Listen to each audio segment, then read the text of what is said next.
It's Okay. stupid, and people shouldn't do it. And I'll tell you why. What's up, everyone? Shakiel Mahjouri here, and you know who this is ahead of his TNA World Championship match at Bound for Glory. I don't even gotta say the guy's name because he's already here. Joe Hendry, how's it going, my man? Thank you for having me. Thank you so much for doing this. Now, I'd like to start here. You once made Drew McIntyre laugh so hard that he had to cover his face with his hair to hide the fact that he was breaking character so badly.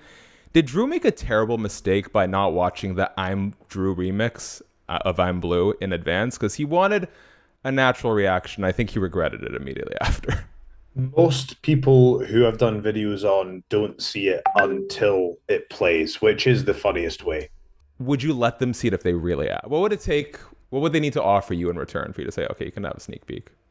I mean, if someone really asked to see it, I would let them see it, possibly, is what I would say if I was friends with the person. But unfortunately for those people, I'm people who I'm about to wrestle most of the time. So, I got to keep it under lock and key, especially with AJ Francis. When you do a video on AJ Francis, the first burst of tears that comes from the video is just you'll never beat it. So I always make sure AJ sees it for the first time when the video is being played because you want to catch those tears.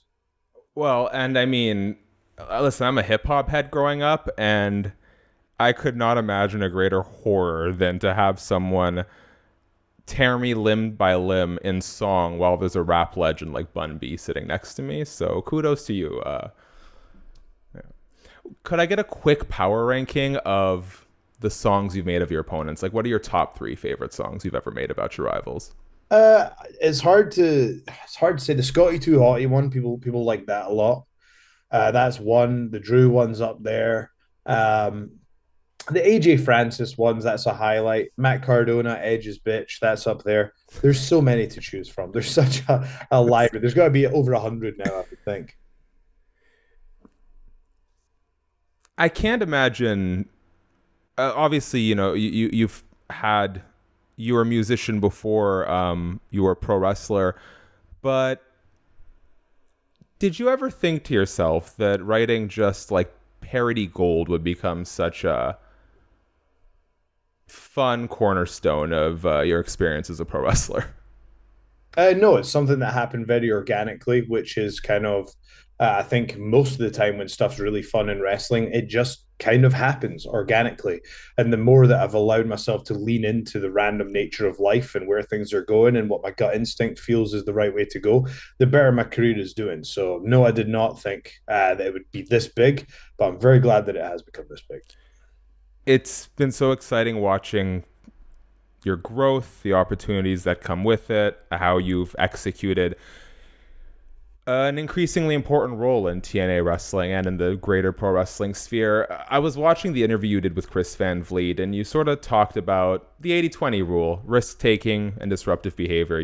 Not everything that you do is going to stick, but you can't let that stop you from trying things that you believe could work.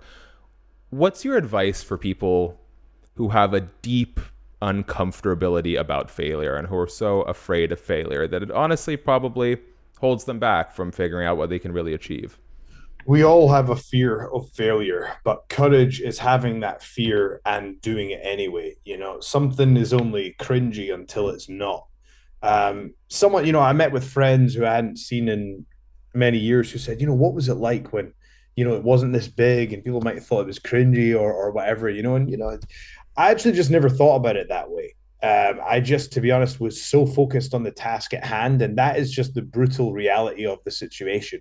To get to this point where you're doing the stuff that we're doing and the stuff that my colleagues are doing, you have to be so insanely focused and passionate about this task that you just don't really have time to worry about that. So what I would say is this business isn't for everyone. It's very difficult. There are so many challenges, and if you're going to hold yourself back and not believe in yourself, then it's going to be a pretty tough day at the office.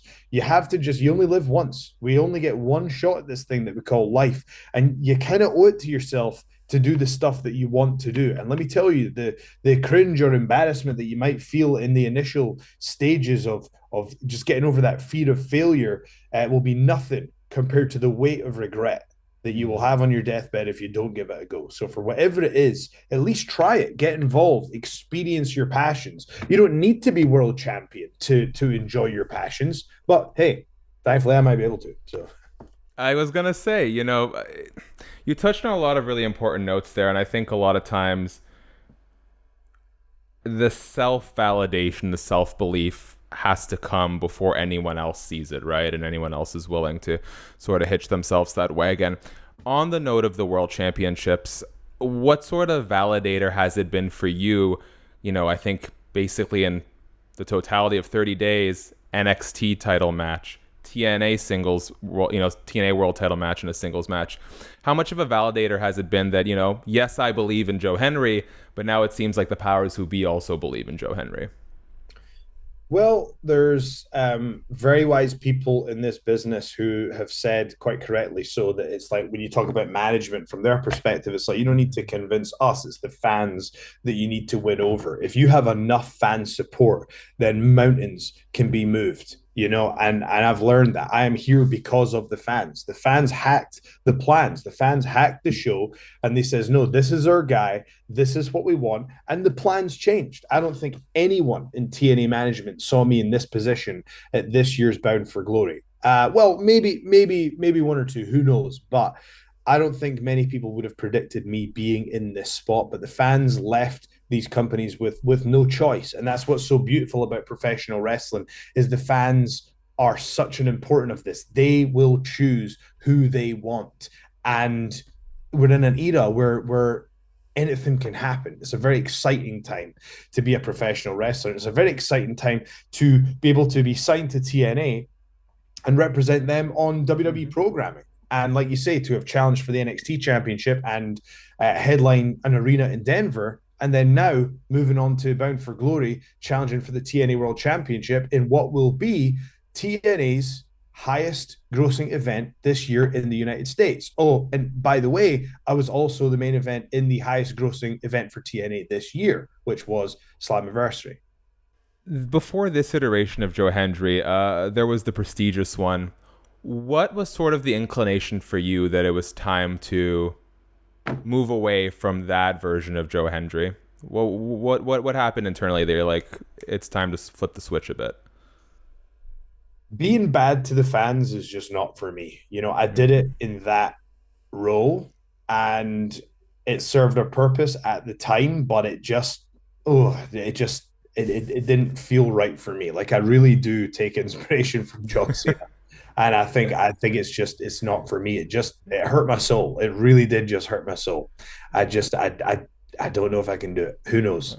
But for me, this is the role I feel very comfortable in. I love having that relationship with the fan base. And also it's just I trust my gut and I do creatively what I think is good and what I think makes sense at the time. And thankfully, I've been given a lot of creative freedom where I've been to pursue the things I want to pursue across, not just the way I present myself in the ring and as a professional wrestler, but also with the videos and the music. I believe that I've earned that trust, but I have a lot of trust over the content that I'm making, which I'm very thankful for. Forced to. Would you rather throw a cup of water in an adult fan's face or make a small child at the show cry? Who's going to force me to do that? Well, Who? It's a would you rather question. No one's actually making. I'm not forcing you to do it. We're talking hypothetically here. No one can. You find me someone who can force me to do that, and then I'll answer the question. I would do neither. Right. I would do neither. Fair enough. How do you feel about the tearing of the fan signs? Is that in good fun or is that a No, little overboard? no, it's stupid. It's stupid, and people shouldn't do it. And I'll tell you why. Because there's no payoff. What's the payoff? That fan took the time to make a sign, and if someone rips it up, there is no payoff to that. That's just a bad experience for the fan. So that tearing up signs is dumb. Okay, I like this. I like this stance. It's sort of unfortunate there was these rumblings that AJ Styles was about to embark on a bit of like a retirement storyline tour. Now, I don't know if that was the case or not, but with this relationship that NXT and TNA have, how rewarding do you think it would be for the TNA locker room to see AJ make a visit? And how rewarding do you think that would be for the fans? AJ Styles is a legend, an absolute legend who has had an incredible career. Um, it's he's in a very elite club of people who are skilled in all areas. He is skilled in all the areas that it takes to be a professional wrestler. And yeah, when you think of TNA wrestling, he is one of the people that you think of when you think of TNA wrestling, and that will always be the case. He is a huge part of this company's legacy, and I think anyone from the fan base to management to the wrestlers backstage, and all of us would be. I certainly would be excited to shake AJ's hand and thank him for what he's done for the company and for the business overall. I always put out a fan Q&A, and I feel like you must have been asked this before, but it was the most upvoted question. You like to give the fans what they want. Occasionally, so do I. We all believe in Joe Hendry, but who or what does Joe Hendry believe in? Trusting your gut. Mm. Trusting your gut. I think that life becomes a lot easier if you do what your gut tells you to do. I feel like you speak with a lot of conviction about your intuition. Has this recent success, has this, I guess, expedited success, because the groundworks have been laid for years and years, has it been a rewarding self-validator of, hey, I followed my intuition, and more often than not I was proven right? It's hugely validating. I've had, countless moments this year where I've felt extremely validated. And this line of work does come with a lot of sacrifices. Right now, I'm basically 2 weeks on the road in America, and then I'll have about 3 days at home in Scotland, and then 2 weeks across. In fact, it's all across the world. It's and there's so many incredible things from everything that's happened with TNA this year, and the NXT crossover, and even like I have my own promotion, which has now got a sold out show in Scotland and a sold out show in Germany, which is kind of unprecedented for a Scottish promotion. So that's very exciting. And I'm doing, I did New York Comic Con and I was completely blown away by the line that I had there. I don't know if you know who. I'm assuming you probably know who Gary V is, right? Yeah. Yeah. So I got to have a moment where me and Gary talked about myself and TNA wrestling and how we're going to take things to the next level. And I told Gary what I'd done this year, and he just slapped me on the chest and he went, "Good for you," And then when I was leaving Comic Con, he was with a bunch of fans, and then I was like, "Thanks for everything, Gary," and he was like, "Seriously, man, it was great to meet you." But he just like, he was so cool. So even just like things like that, you're going, man, like Gary V is just someone I've looked up to for a long time. And to be able to have that moment and go, man, I earned, that was real validation for me. It's pretty crazy. Like I will say this though, it's all of this is because of the fans. It's because of the fans, and that's it. If the fans weren't supporting me, none of this would be happening. This is happening because the fans are making it happen. So I'm extremely thankful for their support. It's very important that I don't take it for granted. Like we had a situation where there was a show in France that I was unable to do, and it was a sold out show. So what we wanted to do is right by the fans. So instead of just saying, "Sorry, folks, we'll see you next time," I worked with TNA and the promotion, and TNA actually contributed to fund Joe Hendry concert in that city a few days before, which will now be free for ticket holders, and we will raise money for charity. So I'm very grateful for TNA working with me on that, and helping us give something back to the fan base. And I'm very happy that we're in an era of wrestling where, because I think there's some, it kind of, there's a lot of some people are negative towards the online fan base, and I think that it's important to recognize that to me 99% of the wrestling fan base are like super supportive, and Yep. sometimes it can be really easy to just focus on the negative comments, and I think we can all be guilty of that sometimes. But I'd like to put as much focus as I can on the positives. And I think the fan base have just been unbelievable. It's them that's changed my life. I'm very, very grateful for it all. Well, shout out to you, the fans, TNA, and because I know you're a big YouTube guy, I imagine the Gary Vee thing was special. Let me pull some more positivity out of here in the face of some negativity. And last thing on the NXT and TNA, I've really loved this collaboration between the two promotions and the two brands. I did have a few people, just while we're sort of talking amongst ourselves, say that they feel like TNA has given more than they've gotten in terms of star power in this exchange. Do you agree with that assessment, or do you think that this has been a wholly beneficial relationship for everyone involved? I think that the crossover has been great business for all parties involved, and anyone that can't see that probably doesn't understand business. Okay. Again, with the fan questions, people are really interested in the science of how saying Joe Hendry's name works. Would you describe this as more of like a ritual akin to like saying Bloody Mary 3 times or Candyman? Is this just straight up teleportation? Do they have to book you in advance? How would you describe how Joe Hendry actually shows up when his name is called? It's very simple. Say his name and he appears. That's all the explanation is required. We opened up by talking a little bit about your hundreds of songs and how difficult it might be for people to keep a straight face sometimes. Who is one pro wrestler who's made you crack up the most in the ring?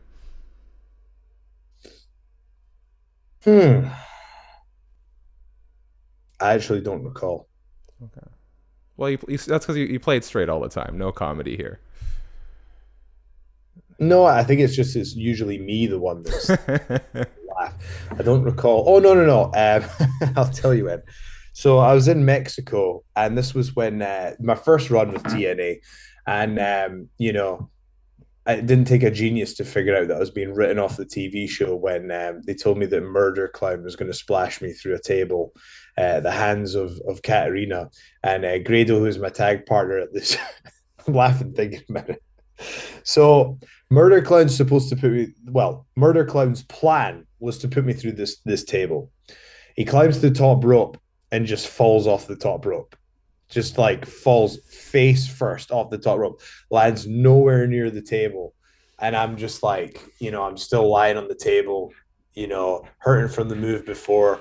And I just turn over, and Grado's just no attempt to try and not laugh, just full belly ache laugh, which made it which woke me up a bit from my from what happened previously. So that was pretty funny. Just I don't even think it was the fact that Grado was laughing. It was more just his lack of caring about covering up the fact he was laughing. That was pretty funny. So Grado's the guy you'll ever was meet. Grado supporting you or against you in this one?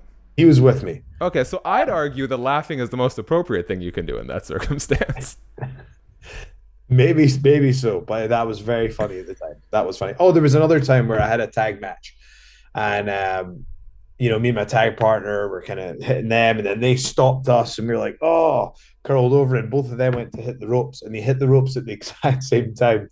And the guy who was about to hit the ropes and he was trying to bounce off the ropes and come back and hit me with like a front drop kick or something, he accidentally just went through the top and middle rope, and the ring was elevated really quite high. And so he just disappeared into the abyss. So he hit the ropes and there was just no one there. It was like Sonic falling off the stage. And that's pretty hard not to laugh.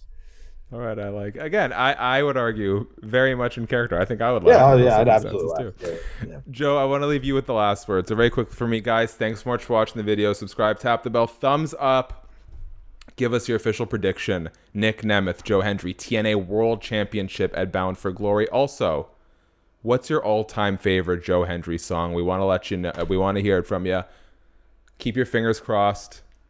Joe Hendry Eurovision 2025. Wouldn't that be sick? Joe, if there's anything you want to tell the people, I'll let you have the last word here. All right. Well, I mean, the favorite song I've done is I Believe in Joe Hendry because it changed my life. It genuinely completely changed the trajectory of my life. And it is rather odd to ask someone the prediction of their own match. So let's say Joe Hendry Not yeah, wins. not you. I'm at the fans. The fans Oh, don't. right. But you can It be a sounded fan like of you're Joe asking Hendry. me. Oh, right. Okay, fair enough. There we Well, they'll go. all see. You're picking Nick Nemeth, I'm assuming. No, I just said me. I just said me. Okay, gotcha. Would Yeah. you like to leave the fans with a final message on the way out here, my friend? I think anything would be better than that last exchange.